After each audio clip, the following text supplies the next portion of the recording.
YCP fire brand leader రోజాకు వచ్చే assembly ఎన్నికల్లో ticket దక్కే అవకాశం కనిపించడం లేదు. నగరి వైసీపీ నేతల్లో ఆమెపై రాజుకుంటున్న అసంతృప్తి తారస్థాయికి చేరింది. రోజాకు ఈసారి టికెట్ ఇస్తే పార్టీ నుంచి వెళ్లిపోతామని లీడర్లు అధిష్టానాన్ని హెచ్చరిస్తున్నారు.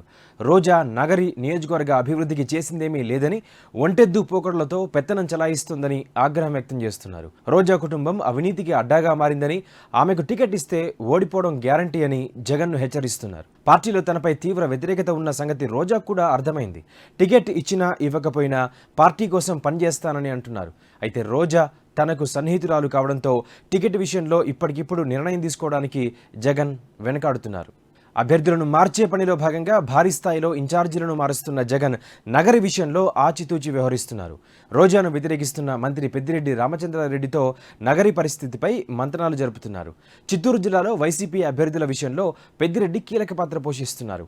జగన్ ఆయన సూచనలను పరిగణలోకి తీసుకుంటున్నారు. రోజాకు పెద్దిరెడ్డి మధ్య కొన్నేళ్లుగా శత్రుత్వం కొనసాగుతోంది. రోజా నగరి అభివృద్ధిని పట్టించుకోవడం లేదని తొలి నుంచి విమర్శలు వస్తున్నాయి. జగన్ తనను సోదరిలా భావిస్తూ ప్రాధాన్యం ఇస్తున్నారు కాబట్టి తను ఏం చేసినా చెల్లుతుంది అనే ఆమె రెచ్చిపోతున్నారనే ఆరోపణలున్నాయి. మంత్రి పదవి వచ్చాక ఆమెకు అహంకారం మరింత పెరిగిందని, ఎవరి మాట వినడం లేదని పార్టీ శ్రేణులు వాపోతున్నారు. రోజా ఏ పని చేసినా తనను ఫోకస్ చేసుకోవడానికే ప్రాధాన్యత ఇస్తున్నారని, కార్యకర్తల బాగోగుల గురించి పట్టించుకోవడం లేదని విమర్శలున్నాయి. రోజా చంద్రబాబును, పవన్ కళ్యాణ్ను తిట్టడం, జగన్ను ఆకాశానికి ఎత్తడం తప్ప, డ్యాన్సులు చేయడం తప్ప తమ సమస్యలను పరిష్కరించడం లేదని నగరి ప్రజలు కూడా అసంతృప్తితో ఉన్నారు. ఈ పరిస్థితిలో రోజాకు టికెట్ ఇవ్వడం ఆత్మహత్య సదృశ్యమేనని స్థానిక వైసీపీ నేతలు ఆందోళన వ్యక్తం చేస్తున్నారు. రోజా అభివృద్ధి పనులను అడ్డుకుంటున్నారని, సంతకాలు చేయకుండా వేధిస్తున్నారని జెడ్పీటీసీలు బహిరంగంగానే విమర్శలు సంధిస్తున్నారు. రోజాపై వచ్చిన అవినీతి ఆరోపణలు కూడా టికెట్కు అడ్డుగా నిలిచాయి. రోజా సోదరుడు కుమారస్వామి సెటిల్మెంట్లతో కోట్లు సంపాదించాడని నగరి ప్రజలు చెబుతున్నారు. పుత్తూరు మున్సిపల్ చైర్పర్సన్ పదవి ఇప్పిస్తానని చెప్పి తన దగ్గర 40 లక్షలు వసూలు చేశాడని భువనేశ్వరి అనే వార్డు కౌన్సిలర్ ఆరోపించారు. రోజా రాజకీయ నేపథ్యం కూడా ఆమెకిప్పుడు మైనస్ పాయింట్గా మారింది. టీడీపీ నుంచి వచ్చిన రోజాకు 2 సార్లు టికెట్ ఇవ్వడం స్థానిక నేతలకు జీర్ణం కాలేదు. ఈసారి కూడా ఆమెకే ఇస్తే తమ పరిస్థితి ఏంటని జగన్ను ప్రశ్నిస్తున్నారు.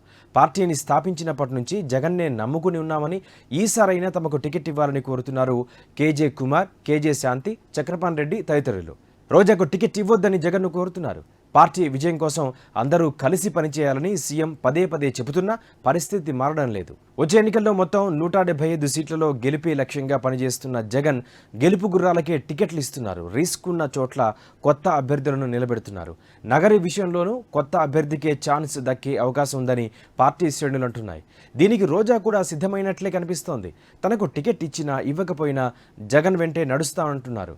రోజా గెలుపు అవకాశాలపై సీఎం సర్వే చేస్తున్నారని, అది రాగానే తగిన నిర్ణయం తీసుకుంటారని పార్టీ వర్గాలు చెబుతున్నాయి.